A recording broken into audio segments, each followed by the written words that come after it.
अस्सलामुअलैकुम वरहमतुल्लाह। सबसे पहले आप सबको 9 क्लास में वेलकम है। इसके बाद सबसे पहले हम किताब का जायज़ा लेंगे और उसके बाद हम आगे अपने टॉपिक को बढ़ाएंगे। तो आपके सामने जो इस वक्त नज़र आ रही है computer science for grade 9 computer की किताब है, जिसको हमने इस साल 2021 एंड 2022 में डीलअप करना है। तो सबसे पहले हम ओवरव्यू ले लेते हैं और फिर अपने टॉपिक की तरफ चलते हैं। तो फिर से मैं एक बार कहता हूँ कि बिस्मिल्लाह कर लेते हैं कि हम ये सफ़र अच्छे से तय करें। तो आइए ज़रा हम नीचे जाके देखते हैं। तो ये हमारी किताब है 9 क्लास के लिए, कंप्यूटर साइंस के लिए, और ये इनके राइटर्स है जिन्होंने इनको रिव्यू किया है, एडिट किया है और बनाया है। आप इसको किताब में देख सकते हैं। फिर उसके बाद हम आते हैं चैप्टर्स की तरफ डायरेक्टली। तो इस साल आपके पास कंप्यूटर साइंस में जो चैप्टर होंगे वो 7 होंगे। नंबर 1 फंडामेंटल्स ऑफ कंप्यूटर, जिसको हम यूनिट नंबर 1 में देखेंगे, और ठीक इसी तरीके से बाकी चैप्टर को भी हम डीलअप करेंगे आहिस्ता आहिस्ता। तो सबसे पहले जो आज हमारा टॉपिक है जिसको हम स्टार्ट करेंगे वो चैप्टर नंबर 1 है, फंडामेंटल्स ऑफ कंप्यूटर। तो इसको हम लेकर चलेंगे। तो ये हमारा चैप्टर नंबर 1 है, फंडामेंटल्स ऑफ कंप्यूटर। इसमें कंप्यूटर के बुनियादी चीज़ों को हम डील करेंगे। यानी कि आप मान लीजिए कंप्यूटर क्या है, इसकी हिस्ट्री क्या है, और टाइप्स ऑफ कंप्यूटर्स क्या होते हैं, और इस तरीके से जो बिल्कुल बुनियादी चीज़ है ना, यानी सीपीयू क्या होता है, RAM ROM, analogue digital computers कौन से होते थे, टाइप्स कौन से थे, जनरेशन क्या थे, तो इसको हम इस चैप्टर में डीलअप करेंगे। तो सबसे पहले आपके पास जो पहला टॉपिक नज़र आ रहा है 1.1, वो है इंट्रोडक्शन टू कंप्यूटर। मैं ज़रा जूम करके आपको दिखा देता हूँ। ये 1.1 है, पेज नंबर 2 के ऊपर। अगर आपको यहाँ पे नज़र आ रहा है पेज नंबर 2 है, इसके ऊपर आपको नज़र आ रहा होगा इंट्रोडक्शन टू कंप्यूटर। तो सबसे पहले जो मेन पॉइंट्स होंगे उसको मैं रीड करूँगा और उसके बाद जो है ना हम आगे बढ़ेंगे।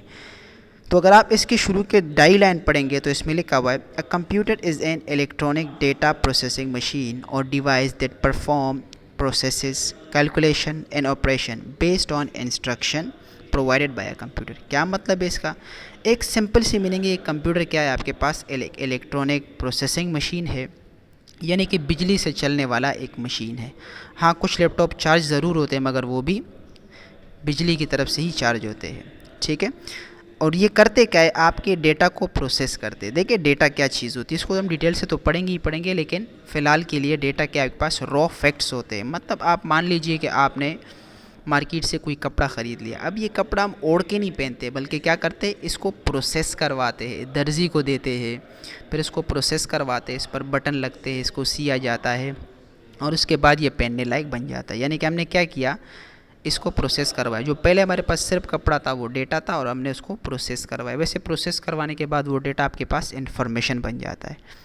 उसके बाद है कैलकुलेशंस, मतलब जितने भी मैथमेटिकल कैलकुलेशंस है जो कि कंप्यूटर 0 और 1 से बना है, आपने 8 तक पढ़ लिया होगा। यानी कि मैथमेटिकल ऑपरेशन पर ये जो है ना वो लागू होता है। तो आपके पास ये जो कंप्यूटर का सिस्टम चलता है ये तकरीबन कैलकुलेशन या मैथमेटिकल ऑपरेशंस पर काम करता है। ठीक है। और ये ऑपरेशंस में आपके पास लॉजिकल भी आते हैं और अर्थमेटिक भी आते हैं, और मज़ीद भी इसके कई सारे टाइप्स है जिसको हम इंशाल्लाह आगे पढ़ेंगे। ठीक है। तो कंप्यूटर आपके पास क्या है? इलेक्ट्रॉनिक डिवाइस है जो कि आपके डेटा को प्रोसेस करता है, कैलकुलेट करता है और इसके साथ साथ ऑपरेशन बेस्ड काम करता है। अब जो कंप्यूटर हमारे पास है, कभी इस तरह से कंप्यूटर हमारे पास नहीं हुआ करता था। अच्छा, इससे पहले एक और बात कि आप अगर लास्ट की लाइन पढ़ेंगे तो इसमें लिखा हुआ है कि कंप्यूटर्स आर यूज्ड, यानी यहाँ से देखो इस लाइन से, ये वाला जिसको मैं बिल्कुल जूम करता हूँ, ये लिखा हुआ है computers are used in field of industries, education, banking, transportation, research, exploration, media, entertainment, ETC. यानी ये बता रहा है कि कंप्यूटर आपके पास कहाँ कहाँ इस्तेमाल होता है। तो आई होप ये सारे नाम आपको समझ में आ गए होंगे। तो ट्रांसपोर्टेशन का मतलब आम दो रफ्त के लिए भी इस्तेमाल होता है कि आप अगर एरोप्लेन से जाते हो तो क्या करते हो? अपना टिकट घर बैठे बुक करवा लेते हो। ठीक है। और इसके साथ साथ आप मैप का इस्तेमाल करते हो जगह ढूंढने के लिए। तो इस तरह के बहुत सारे जो है ना, क्या नाम है, एंटरटेनमेंट तो सबको पता ही होगा। रिसर्च का मतलब भी जो साइंटिफिक रिसर्च वगैरह होती है तो उन पर भी जो है ना ये कंप्यूटर काम करता है। अच्छा, लिखा हुआ है 1.1.1 में एवोल्यूशन ऑफ कंप्यूटर्स। क्या मतलब है एवोल्यूशन का? मतलब जैसे एक बच्चा होता है, फिर बड़ा हो जाता है और इस तरीके से फिर वो जवान हो जाता है, बूढ़ा हो जाता है और आखिर में ये ना लुक़्मा अजल बन जाता है। तो ये एक एवोल्यूशन कहलाता है कि हम चेंजिंग जो है ना कैसे ला रहे हैं लाइफ में। इसी तरीके से कंप्यूटर में भी है। तो कंप्यूटर में कॉमनली आपके पास 3 ज़माने, यानी कि एक आपके पास जो सबसे पहले आता है वो है मैकेनिकल एरा।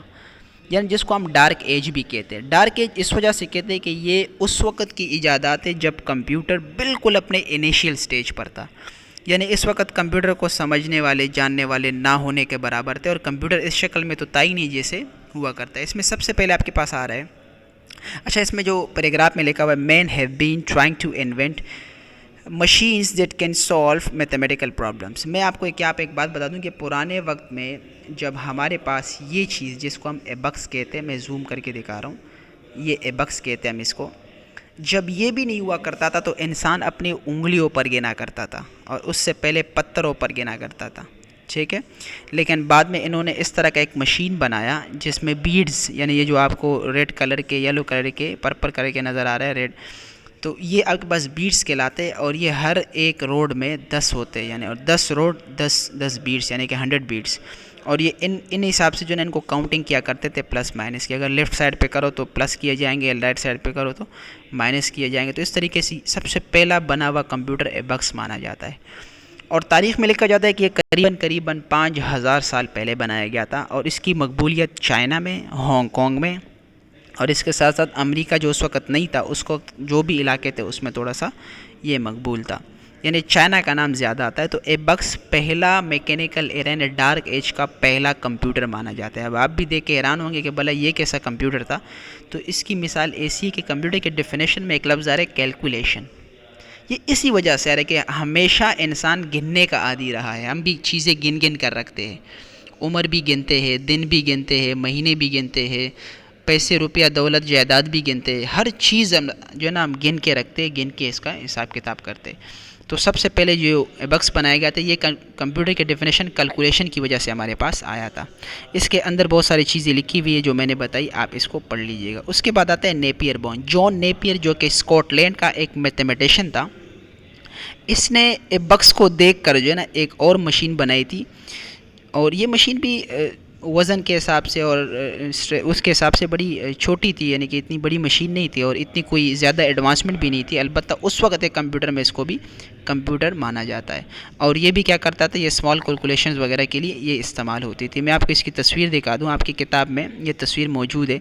अब इन्होंने क्या किया था कि वर्टिकली और हॉरिजेंटली जो है ना 0 to 9 यानी 1 to 9 इस तरह के जो है ना क्या लिखे थे, डिजिट्स लिखे थे, और इसके ज़रिए प्लस और माइनस किया जाता था। इसके अंदर भी बॉक्सेस बने हुए होते थे, ऐसा ही था जैसे आपको नज़र आ रहा है। जॉन नेपियर ने बनाया था ये मशीन, ठीक है। और ये मल्टीप्लिकेशन भी कर सकता था, यानी ये प्लस के साथ साथ मल्टीप्लिकेशन भी कर सकता था। और इसके बाद जो बनाया गया, इसी नेपियर बोन को ज़्यादा डेवलप करके स्लाइड रूल बनाया गया था। स्लाइड रूल जिसने बनाया था वो इंग्लैंड का मैथमेटिशियन था जिसका नाम था विलियम ऑड्रेड।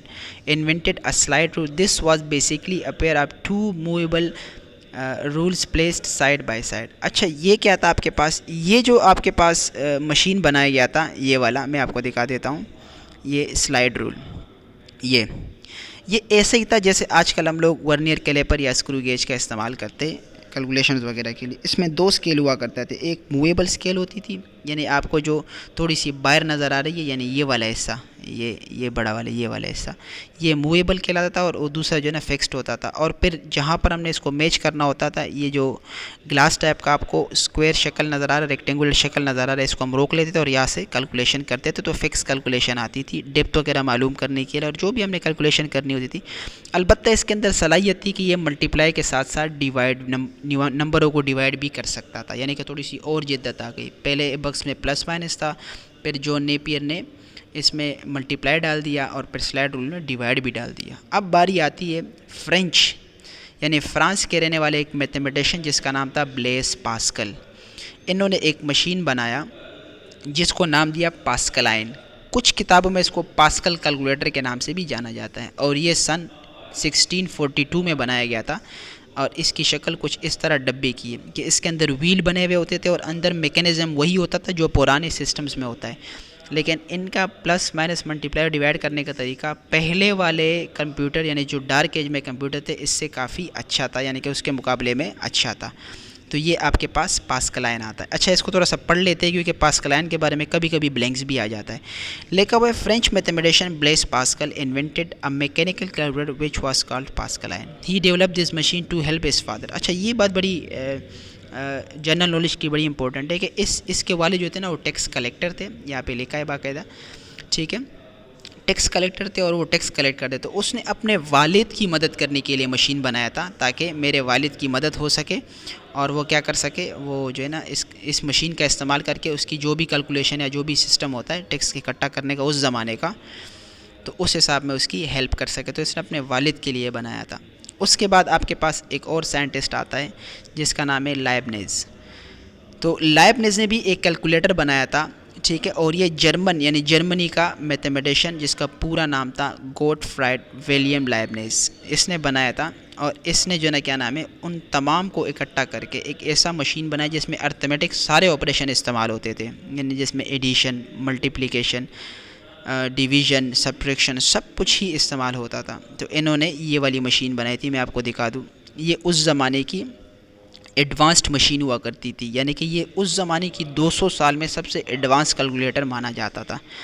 और इसकी शक्ल देखकर आपको यकीनन ऐसा लग रहा होगा जैसे कोई हम घरों में जो जो कपड़े सीने वाला मशीन होता है ना, इस तरह का कोई हैंडल लेकर जो है ना इसका इस्तेमाल किया था। लेकिन अलबत्ता ये था उस ज़माने में सबसे ज़्यादा जो है ना पायदार और मज़बूत किस्म का कैलकुलेटर था। उसके बाद जिद्दत तो तब आई जब आपके पास चार्ल्स बेबेज आया। ये वो शख्स है जिसका कंप्यूटर आज भी हम अपनी लाइफ में इस्तेमाल करते हैं। मतलब आज जो हम माइक्रो कंप्यूटर इस्तेमाल कर रहे हैं या कोई भी कंप्यूटर इस्तेमाल कर रहे हैं, उसमें पूरा जो सिस्टम चलता है वो चार्ल्स बेबेज का चलता है।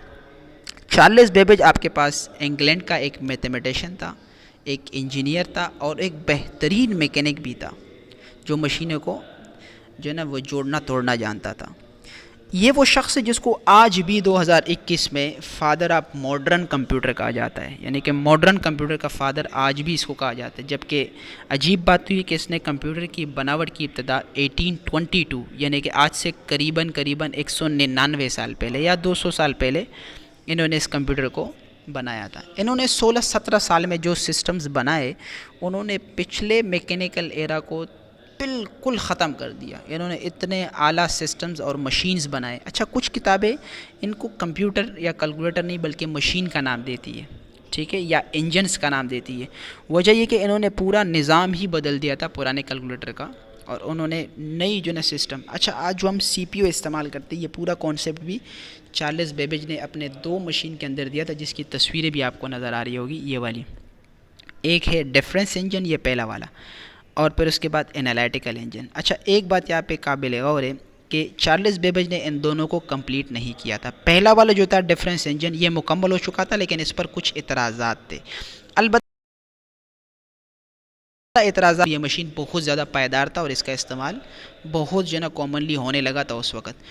लेकिन फिर इसने इस मशीन को मज़ीद बेहतर बनाने के लिए एक और इंजन बनाया जिसका नाम था एनालिटिकल। इसने अपनी लाइफ में एनालिटिकल को पूरा नहीं किया, ये इंतकाल कर गए, लेकिन बाद में इन्हीं के दोस्त में या किसी शागिर्द ने जो है इसको मुकम्मल किया था और नाम उसी का दिया था, जो कि पूरा सिस्टम वो बना के चले गए थे, बस जो उसमें खामियाँ थी उसको दूर करना बाकी था। इसीलिए नाम आज भी चार्ल्स बेबेज का एनालिटिकल इंजन के साथ आता है, जिसने मुकम्मल किया था उसके साथ नहीं आता।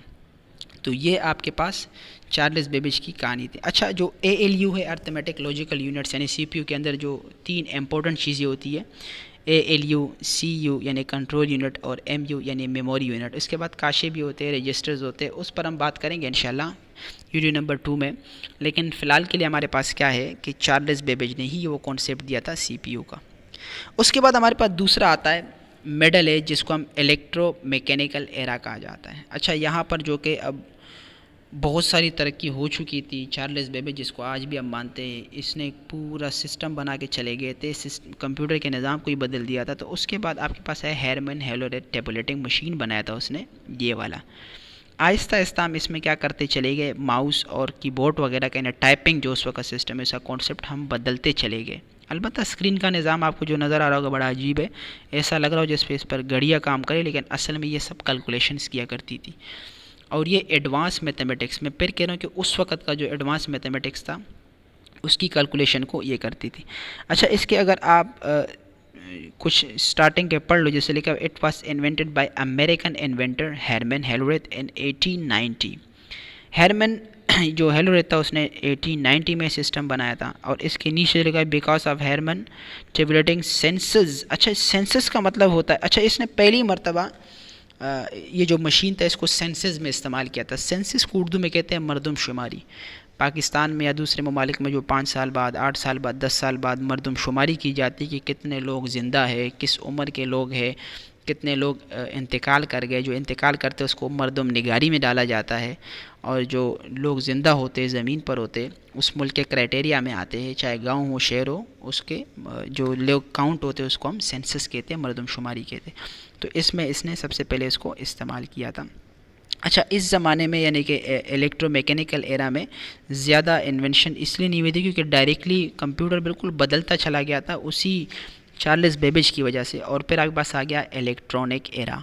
इस एरा को मॉडर्न एरा भी कहा जाता है। हालांकि ये 100 से ज़ायद साल हो गए जो चल रही है, लेकिन आज भी हम इसको मॉडर्न एज यानी कि इलेक्ट्रॉनिक एरा कहा जाता है। इसीलिए कंप्यूटर में लफ्ज़ आता है कल computer is on electronic device आज भी, क्योंकि वो थर्ड और एडवांस टेक्नोलॉजी से बनकर हमारे पास आया है। तो सबसे पहले जो हमारे पास आ रहा है एक इलेक्ट्रॉनिक यानी मॉडर्न में आ रहा है। अब मॉडर्न में जो कंप्यूटर हमारे पास काम करते हैं, मोबाइल्स है, टेलीफोन्स है, इंटरनेट का निज़ाम 1990 में आया था, और इस तरह के बहुत सारी चीज़ें जो इस सदी में आए हैं वो सारे के सारे इलेक्ट्रॉनिक एरा में माने। अलगरज इन शॉर्ट ये है कि ये आपके पास जो इलेक्ट्रॉनिक एरा है ये क्या आपके पास बिल्कुल मॉडर्न है। जो चीज़ें आप इस्तेमाल करते ये है सारी।